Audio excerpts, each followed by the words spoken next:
საქართველოს პირველმა დემოკრატიულმა რესპუბლიკამ არასრული 3 წელი იარსება 1918-1921 წლები და მნიშვნელოვანი კვალი დატოვა ჩვენი ქვეყნის ისტორიაში. მისი მემკვიდრეობა დღევანდელი ქართული სახელმწიფოსთვის ფასდაუდებელი გამოცდილება და სიამაყის საგანია. 26 მაისი საქართველოს პირველი კონსტიტუციის მიღება, იუნკერთა გმირობა და 1921 წლის 25 თებერვალს საბჭოთა რუსეთის მე-11 არმიის თბილისში შემოსვლა. ეს ის ფაქტებია, რომლებიც საქართველოს თითოეულმა მოქალაქემ კარგად იცის, თუმცა თავისუფლების ეს მცირე პერიოდი ჯერ კიდევ მოითხოვს შესწავლას. ეს იყო დემოკრატიული რესპუბლიკა, რომელმაც რუსეთის იმპერიის ყოფილ პერიფერიაზე, ბევრ განვითარებულ ქვეყანაზე ადრე ჩაატარა საყოველთაო არჩევნები ორივე სქესის მოქალაქეთა მონაწილეობით, მიიღო კონსტიტუცია, დააფუძნა სახელმწიფო ინსტიტუტები, შეემუშავა კანონმდებლობა ეროვნული და რელიგიური უმცირესობების დასაცავად, გასაქანე მისცა ქალთა უფლებებს, შექმნა მრავალპარტიული სისტემური მმართველობის კარგი მაგალითი, ჩამოაყალიბა პოლიტიკური აზრისა და დებატების კულტურა.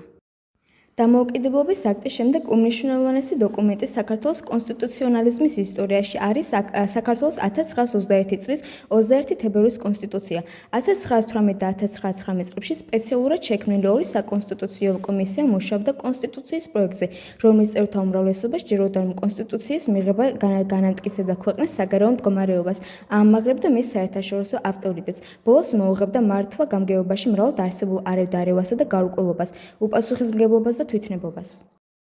1920 წლის მაისისთვის კონსტიტუციის პროექტი განსახილველად გადაეგზავნა დამფუძნებელ კრებას. პროექტის ირგვლივ გამართულ კამათში მონაწილეობდა დამფუძნებელი კრების ყველა ფრაქცია. დეპუტატთა უმრავლესობამ, საზოგადოებრივმა ორგანიზაციებმა, ეკლესიამ და სხვა პირებმა თავისი მოსაზრებები გამოაქვეყნეს. 1921 წლის 26 იანვრამდე განხილულ იქნა პროექტის მხოლოდ 4 თავი. იმ დროს შექმნილი ვითარების გამო პროექტი საჯარო განხილვა ვეღარ მოხერხდა. 1921 წლის 21 თებერვალს დამფუძნებელმა კრებამ, მიუხედავად იმისა, რომ პროექტის ყველა თავი ბოლომდე არ ყოფილა განხილული, მაინც დაამტკიცა ქვეყნის პირველი კონსტიტუცია. აღსანიშნავია, რომ კონსტიტუციის ტექსტი გერმანიის საგარეო საქმეთა ყოფილმა ფედერალურმა მინისტრმა ჰანს დიტრიხ გენშერმა შეაფასა როგორც ერთ-ერთი პროგრესული ევროპის კონტინენტზე, ვინაიდან ჯერ კიდევ მე-20 საუკუნის დასაწყისში აღიარებდა იგი ისეთ ღირებულებებს, როგორებიცაა თავისუფლება, დემოკრატია და სამართლებრივი სახელმწიფო, რომელთა დღევანდელი ევროპა ეყრდნობა. გარდა ამისა, ამ კონსტიტუციის უდიდესი დამსახურებაა ისიც, რომ იმის გაცნობიერებაც, რომ ადამიანი არის ძირითადი სოციალური ღირებულება. მასში ხვდებით ისეთ თავებს, როგორებიცაა მოქალაქეობა, მოქალაქის უფლებანი, ადგილობრივი თვითმმართველობა, სწავლა-განათლება და სკოლა, სოციალურ-ეკონომიკური უფლებანი და სხვა. ამავე კონსტიტუციის ერთმანეთისგან იმიჯნებოდა სახელმწიფო და ეკლესია. გარანტირებული იყო ყველა სარწმუნოების თანასწორობა და იკრძალებოდა სახელმწიფო ხაზნიდან და ადგილობრივი თვითმმართველობათა თანხიდან სარწმუნოებრივ საქმეთა საჭიროებისათვის ხარჯის გაღება. სამწუხაროდ მისი მიღებიდან მე-4 დღეს 1921 წლის 25 თებერვალს საქართველოს საბჭოთა რუსეთის მე-11 წითელმა არმიამ დაიპყრო და კონსტიტუცია მოქმედება შეწყვიტა.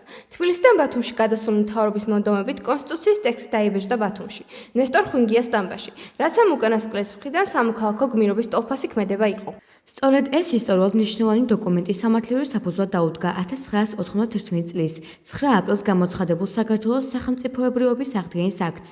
ამით მან მიუხედავად მისი მოქმედების მოკლე დროისა სამარაისოდ შეასრულა დაკისრებული უდიდესი ისტორიული მისია.